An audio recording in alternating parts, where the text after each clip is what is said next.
আজকে আমার মনে হলো এরকম একটা সিল্ক শাড়ির সাথে আমি এরকম একটা ব্লাউজ দিয়ে তো পরেছি, তার সাথে এরকম একটা ব্লাউজ দিয়ে তো পরেছি, আর তার সাথে মনে হলো শাড়িটাকে একটু ডিফারেন্ট ভাবে পরি। তোমরা তো জানো শাড়ি আমি নতুন ভাবে পরতে ভীষণ ভালোবাসি। Hey guys, good afternoon, welcome to my channel. কেমন আছো তোমরা সবাই? আশা করছি সবাই ভালো আছো, আর তোমাদের ভালোবাসায় আমি তো খুব ভালো আছি। সো দেখে নাও আমার ফুল লুকটা একবার।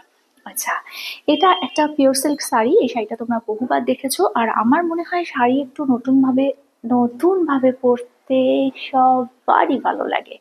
সো আমিও সেই দলেই পড়ি। শাড়ি নতুন ভাবে পরতে, নতুন রকম ভাবে পরতে, বিভিন্ন ভাবে ট্রাই করতে আমি ভীষণ ভালোবাসি। আর আমার মনে হয় যে একটুখানি সাহসী হলেই শাড়ি অনেক ভাবে পরা যায়। আর এই যে হারটা, এটা যে আমার কি কাজে লেগেছে কি আর বলি তোমাদের। একটা হার বাজি মাত করে দিচ্ছে, সেটা র্যাপার স্কার্টের সাথেই হোক বা শাড়ির সাথেই হোক। আর শাড়িটা হয়ে গেছে একটু বেশি ঝুলে ঝুলে পড়া, মানে একটু বেশি লুটিয়ে পড়ে ফেলেছে আমি শাড়িটা, জানো তো। সো সেই জায়গাটা তো একটু মেকআপ আমাকে করতেই হবে, সেটা পরে করে দেবো। তো শাড়িটা পরাটা কেমন লাগলো সেটা একটু আমাকে বলে। একটু পেছনটাও দেখি নিয়ে, ব্যাক সাইডটা। ব্যাক সাইডটা এখান থেকে দেখা যাচ্ছে না, এদিক থেকেই হোক দেখা যাচ্ছে। ইয়েস, এখান থেকে ব্যাক সাইডটা দেখা যাচ্ছে। And এটা পরে আমাকে কেমন লাগছে এটা কিন্তু তোমরা অবশ্যই বলো। আচ্ছা, এবার আমি তোমাদের সাথে শেয়ার করি, সেটা হলো যে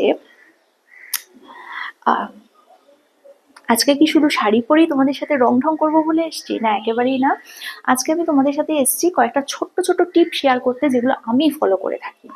সেই টিপগুলো কি? সেগুলো হচ্ছে কারোর কুনজর যদি পড়ে, তাহলে কিন্তু তোমাকে, মানে তোমার অনেক কিছু হবে। তুমি রোগা হয়ে যাবে, একদম কিছু খেতে পারবে না, কোনো কিছু ভালো লাগবে না, সারাক্ষণ একটা এই ভালো লাগছে না ভালো লাগছে না এরকম একটা অ্যাটিটিউড আসবে তোমার মধ্যে। আর রাস্তায় বেরোলে মুখটা হয়ে থাকবে, মানে কাউকে দেখে হাসছি না, হাসি আমার উড়ে গেছে, কোথায় যেন চলে গেছে, এরকম একটা অ্যাটিটিউড। এগুলো হচ্ছে সিমটম। কালি নজর তোমার ওপর পড়েছে কিনা, কেউ তোমার ওপর ব্ল্যাক ম্যাজিক করেছে কিনা, বা কেউ তোমাকে কোনো বান মেরেছে কিনা, এগুলো সিমটম হচ্ছে কিন্তু এটা। দাঁড়াও, এটা হচ্ছে সিমটম। এবার বলি যে কি করবে এটা হলে। প্রথম তো এগুলো যে সিমটম, এগুলো হলে বুঝতে পারবে যে তোমার সাথে এই হারকাত কেউ করেছে। এবার তুমি কি করবে? গিয়ে তার সাথে ঝগড়া করবে না, সে তো ডিনাই করবে, তোমার হাতে কোনো প্রমাণ নেই। আর প্রমাণ ছাড়া কারোর সাথে ঝগড়া করা উচিত না। সো সেক্ষেত্রে তুমি কি করবে? আর যারা এইসব করে না, তাদের দেখলে বোঝা যায়, মানে তাদের মুখে কোনো হাসি নেই। আম, তোমাকে দেখলেই একটা মুখটা তাদের, মানে একদম কি বলবো, আহ, উম, ওই বাংলার পাঁচ যাকে বলে সেরকম হয়ে যাচ্ছে, ছয় সাতও হচ্ছে না। তো তখন তুমি কি করবে? যেটা করবে, প্রত্যেক শনিবার রক সল্ট দিয়ে ঘর মুছতে পারো, শনিবার আর মঙ্গলবার। নাম্বার টু যেটা করতে পারো সেটা হচ্ছে, এই শনি মঙ্গলবারই কর্পূর সারা ঘরে তুমি জ্বালাতে পারো, প্রচুর পজিটিভিটি আসে। বলি না, ভালো স্মেল পজিটিভিটি অবশ্যই নিয়ে আসে। তো কর্পূর তোমরা ইউজ করতে পারো, ভীষণ ভালো একটা স্মেল আসবে এবং সেই সঙ্গে তোমার মাইন্ডকেও একটা পজিটিভ ভাইবস দেবে।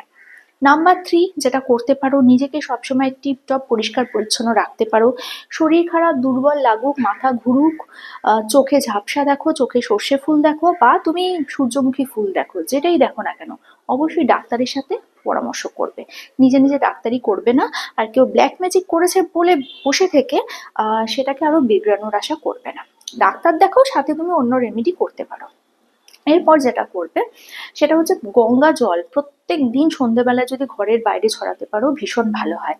একটা জিনিস জেনে রাখবে, যারা নেগেটিভিটি যাদের মধ্যে আছে, যারা অন্যের ক্ষতি করার চেষ্টা করে, তারা কিন্তু পুজো আর্চা বেশি করে। তুমি দেখবে যারা ব্ল্যাক ম্যাজিক করে না, তারা সারাদিন দেখবে, বা হুডু হুডু যারা করে, হুডু মানে, হুডু জানো তো? জানো না? আচ্ছা, হুডু হচ্ছে কি বলবো যে ওই পুতুল, মানে আসামের মায়াঙ্ক যেটা আছে, ওটা হচ্ছে হুডুর আতুর ঘর, ওখান থেকে হুডুর উৎপত্তি। তো এখানে কি হয়, পুতুল বিদ্যা, মানে পুতুল দিয়ে তোমার খারাপ করা, ঠিক আছে? তো তারা কিন্তু এই পুজো আর্চা ধূপ ধুনো নিয়ে থাকে এবং লোককে খুব জ্ঞানও দেয় পুজো নিয়ে, কিন্তু ভেতর ভেতর তারা লোকেরই ক্ষতি করে। তো এনিওয়ে, এই নেগেটিভিটি থেকে দূর করতে গেলে এই রেমেডিগুলো তোমরা ফলো করবে, যেগুলো আমি করে থাকি সেটাই তোমাদের সাথে শেয়ার করলাম, জ্ঞান নয়, জাস্ট শেয়ার। কেননা শেয়ার করলে আনন্দ বাড়ে, আর শেয়ারিং ইজ কেয়ারিং। তাই তো? আর তার সাথে হচ্ছে নিজের শরীর খারাপ যদি হয়ে থাকে এবং যদি মনে করো এই লোকটা তোমার ক্ষতি করছে, তাহলে অবশ্যই তার থেকে দূরে থাকবে, তার চোখের সাথে চোখ যাতে না মেলাতে হয় সেই চেষ্টা করবে, তার মুখ যাতে দেখতে না হয় সেই চেষ্টা করবে, আর নিজেকে সাবধানে রাখবে। তো শাড়ি পরে শুধু শুধু রং ঢং করার থেকে একটু ভালো জিনিস তোমাদের সাথে শেয়ার করলে তোমাদেরও আনন্দ পারবে, আর আমারও ভালো লাগবে। তো কালকে আসবে একটা নতুন ভিডিও নিয়ে, ততক্ষণের জন্য